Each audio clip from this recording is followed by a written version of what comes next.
Now बात करते हैं drugs acting on renin angiotensin system. तो उसमें हमारे पास सबसे पहले रेनिन इनहिबिटर्स, जो सेलेक्टिव रेनिन इनहिबिटर है दैट इज एलिस्काइरिन। ये हमारे पास क्या होता है, डायरेक्ट सेलेक्टिव इनहिबिटर है ऑफ द रेनिन। रेनिन का काम क्या था, एंजियोटेंसिन और जिनको कन्वर्ट करवा रहा था एंजियोटेंसिन 1 में। अब ये जो हमारे पास इसका इनहिबिटर है ये जाएगा, रेनिन को एक्ट नहीं करने देगा और एंजियोटेंसिन 1 ही नहीं बनेगा। यानी जो हमारे पास long term control of the blood pressure का जो मैकेनिज्म था फ्रॉम रेनिन से जो स्टार्ट हो रहा था वो वहीं से स्टार्टिंग से ही ब्लॉक हो गया। थेराप्यूटिक की बात की जाए तो ये हमारे पास ACE इनहिबिटर्स या ARB, हमारे पास जो ACE रिसेप्टर्स ब्लॉकर्स होते हैं उनमें नहीं यूज़ किया जाता, क्योंकि ये एंजियोटेंसिन 1 बना ही नहीं, तो एंजियोटेंसिन कन्वर्टिंग एंजाइम इनहिबिटर्स देने का क्या फ़ायदा, या फिर एंजियोटेंसिन रिसेप्टर्स ब्लॉकर्स देने का भी कोई फ़ायदा नहीं है, क्योंकि जब वो बना ही नहीं तो कोई एक्शन फर्दर होना ही नहीं है और ये मेटाबोलाइज्ड होता है बाय द CYP3A4 से एडवर्स इफेक्ट में आ जाता है कफ एंड एंजियोएडिमा। और ये renin inhibitors are the contraindicated in the pregnancy. Now, ACE inhibitors drug include captopril, enalapril and lisinopril. Mechanism of action क्या होता है कि ब्लड प्रेशर रिड्यूस कर रही होती हैं by reducing peripheral vascular resistance. करती क्या है ये angiotensin converting enzyme inhibitors drugs, ये एंजियोटेंसिन 1 को एंजियोटेंसिन 2 में कन्वर्ट नहीं होने देती, वीजो कॉन्स्ट्रिक्शन की सिंथेसिस नहीं होने देती। अब जो हमारे पास एंजियोटेंसिन 1 को एंजियोटेंसिन 2 में कन्वर्ट नहीं हुआ, मतलब वेजो कॉन्स्ट्रिक्शन डिक्रीज हो जाएगी। और सेकेंड, ये ब्रेडिकाइनिन को इंक्रीज करवा देती है। ब्रेडिकाइनिन इंक्रीज हुआ, उसकी वजह से नाइट्रिक ऑक्साइड और प्रोस्टासाइक्लिन भी बढ़ गए। अब हमारे पास ये जो नाइट्रिक ऑक्साइड और प्रोस्टासाइक्लिन हैं दीज आर द वेजोडाइलेटर्स, तो हमारे पास वेजोडाइलेशन बढ़ जाएगी। एल्डोस्टेरॉन कम करवा देंगे ताकि हमारे पास सोडियम और वाटर की एक्सक्रीशन बढ़ जाए। फिर उसके बाद जो ACE इनहिबिटर्स होते हैं ये ओवरऑल क्या करती हैं कि cardiac preload and after load को कम कर रही होती हैं और workload on the heart reduce हो जाता है। थेराप्यूटिक यूजेस की बात की जाए, बहुत इंपॉर्टेंट पॉइंट है कि जो ACE इनहिबिटर्स होते हैं ये डायबिटिक नेफ्रोपैथी में दी जा सकती हैं, ये हाइपरटेंशन या हार्ट फेलियर को ट्रीट करने के लिए यूज़ होती हैं उन पेशेंट में जिन्हें क्रॉनिक किडनी डिजीज़ हो। तो diabetic nephropathy, chronic kidney disease के पेशेंट को अगर हाइपरटेंशन है तो उसमें जो फर्स्ट चॉइस ऑफ ड्रग होगी दैट आर ACE इनहिबिटर्स। इसके अलावा ये सिस्टोलिक डिसफंक्शन पेशेंट को भी ट्रीट करने के लिए यूज़ होते हैं, एल्बिन्यूरिया को डिक्रीज कर रहे होते हैं और लेफ्ट वेंट्रिकुलर हाइपरट्रॉफी को रिग्रेस करते हैं। फार्माकोकाइनेटिक्स की बात की जाए तो एनालरप्रिल जो होती है ये IV दी जाती है, कैप्टोप्रिल जो होती है ये हेपेटिक मेटाबॉलिज्म में अंडरगो होती है और फॉजिनोप्रिल जो होती है ये किडनी से एक्सक्रीट नहीं होती, बाकी सारी ड्रग्स किडनी से एक्सक्रीट होती हैं। एडवर्स इफेक्ट लाजमी याद रखना है ACE इनहिबिटर्स का, that is dry cough and angioedema due to increase bradykinin level.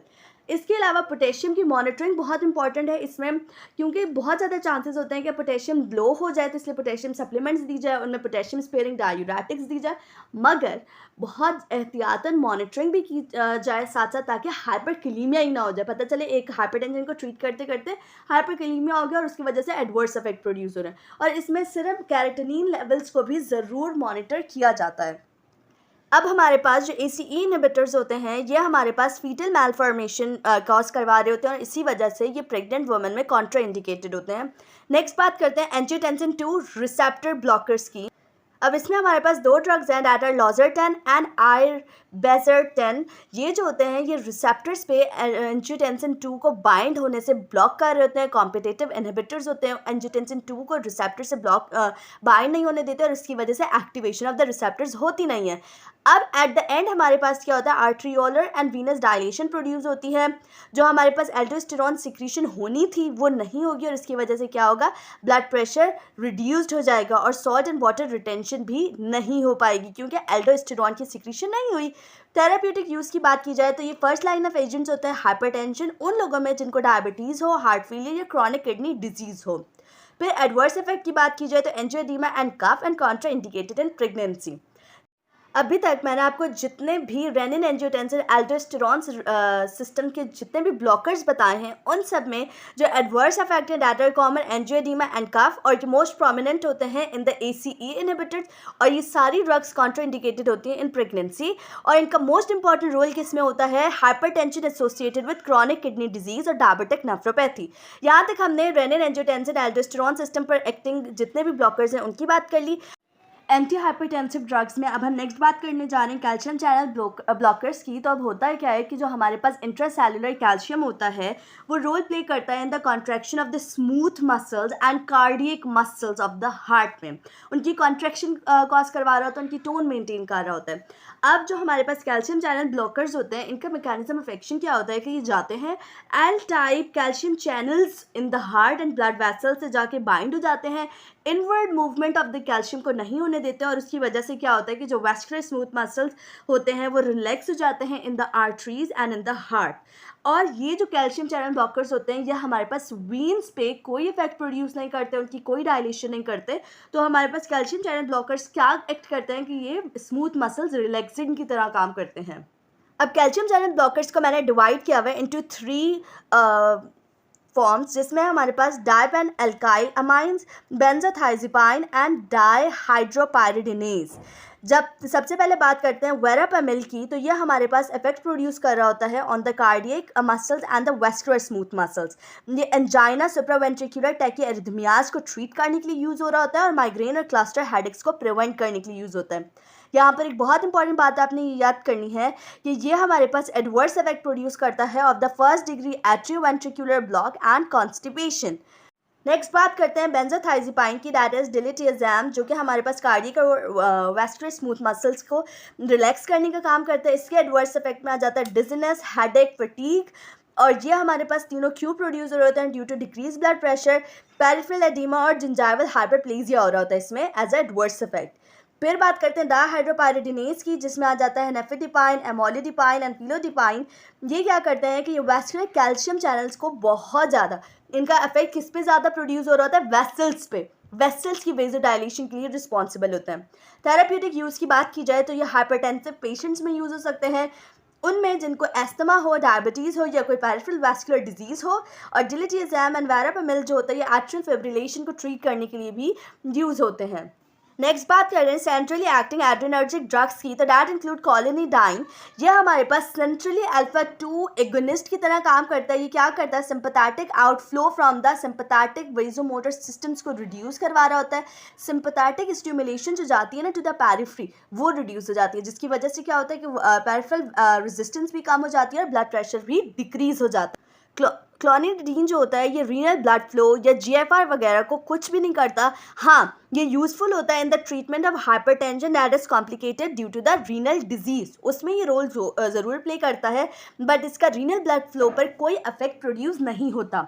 उसके बाद बात करें तो ये ओरली और ट्रांसडर्मल पैच की फॉर्म में यूज़ होता है।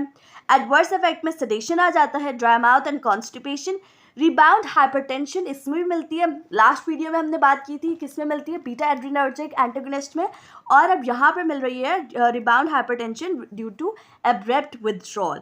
फिर मिथाइल डोपा से रिलेटेड आपने एक बात ज़रूर याद रखनी है कि ये यूज़ होती है इन प्रेगनेंसी, गेस्टेशनल हाइपरटेंशन की ये ड्रग है।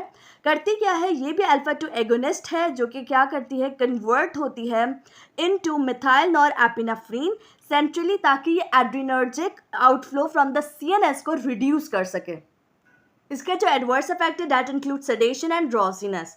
फिर बात करते हैं वेजोडाइलेटर्स की, that are the last antihypertensive drugs, जिसमें आ जाता है हेड्रोलिनोजिन एंड मिनॉक्सिडिल। अब जो हमारे पास वेजोडाइलेटर्स होते हैं इनका काम क्या है, वेसल्स की डायलेशन कॉज करवाना by relaxation of the smooth muscles in the arteries. उसकी वजह से क्या होगा, पेरिफेरल रेजिस्टेंस कम होगी और ब्लड प्रेशर कम होगा।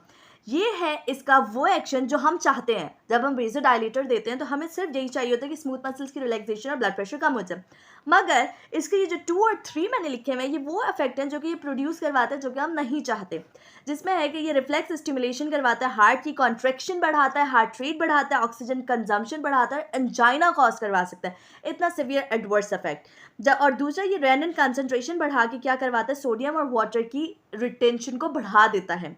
अब इसके लिए जब भी वेजोडाइलेटर्स प्रिस्क्राइब किए जाएं तो उनके साथ नंबर 1 दी जाएगी डायूरेटिक्स, ताकि हमारे पास सोडियम और वाटर रिटेंशन ना हो, सोडियम की ज़्यादा से ज़्यादा एक्सक्रीशन हो बाय डायूरेटिक्स। और दूसरा हमारे पास जो ये रिफ्लेक्स टैकीकार्डिया हो रहा है उसको बैलेंस करने के लिए हम बीटा ब्लॉकर्स देंगे जब वेजोडाइलेटर्स प्रिस्क्राइब हो रहे हों। फिर हाइड्रोलाजीन की बात की जाए तो ये एक्सेप्टेड मेडिकेशन होती है for the treatment of controlling blood pressure in the pregnancy induced hypertension, मतलब ये गेस्टेशनल हाइपरटेंशन को ट्रीट करने के लिए भी यूज़ हो सकती है। और इसके अलावा इसके एडवर्स इफेक्ट में आ जाता है हेडेक, जो कि टैकीकार्डिया में आपको बता चुकी हूँ, नोजिया, स्वेटिंग, एरिथमियाज हो सकते हैं और प्रेसिपिटेशन ऑफ द एंजाइना हो सकता है। इसके अलावा ये ल्यूपिस लाइक सिंड्रोम भी कॉज करवा सकता है अगर इसको बहुत ज़्यादा हाई डोज में दिया जाए।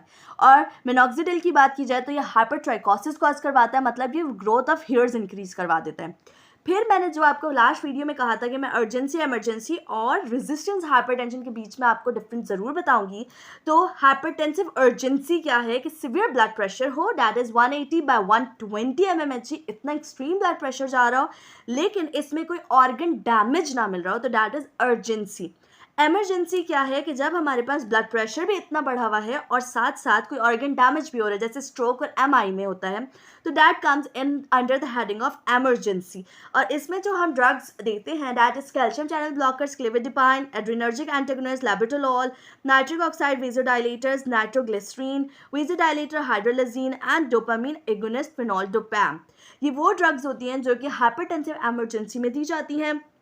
रेजिस्टेंस हाइपरटेंशन क्या होता है कि इसमें हमारे पास जो ब्लड प्रेशर है वो एलिवेटेड ही रहता है हत्ता कि उसमें एडमिनिस्ट्रेशन हो गई हो of the optimal 3 drug regimen. ये जो मैंने आपको ड्रग्स बताई हैं इनमें से 3 से 4 ड्रग्स उनको दे दी गई हैं, उसके बावजूद भी उसका जो ब्लड प्रेशर है वो हाई है, तो that known as resistant hypertension के ड्रग्स उस पर कोई एक्ट नहीं कर पा रही और ब्लड प्रेशर रिड्यूस नहीं हो रहा। अब ये क्यों हो रहा होता है? हो सकता है कि जो हमारे पास पेशेंट है वो एक्सेसिव एथनॉल इंटेक कर आया हो, डायबिटिक हो, obesity, sleep apnoea, high salt intake, metabolic syndrome, NSAIDs और कॉर्टिकोस्टेरॉइड का यूज़, हाइपर एल्ड्रोस्टेरोनिज्म, ये सारी वो कॉजेज हो सकती हैं जिसमें हमारे पास मोस्टली ड्रग्स एक्ट ना कर पा रही हों ऑफ दीज रेजिमेंट्स, तो that is known as resistant hypertension. तो यहाँ तक हमने antihypertensive drugs in detail complete कर ली।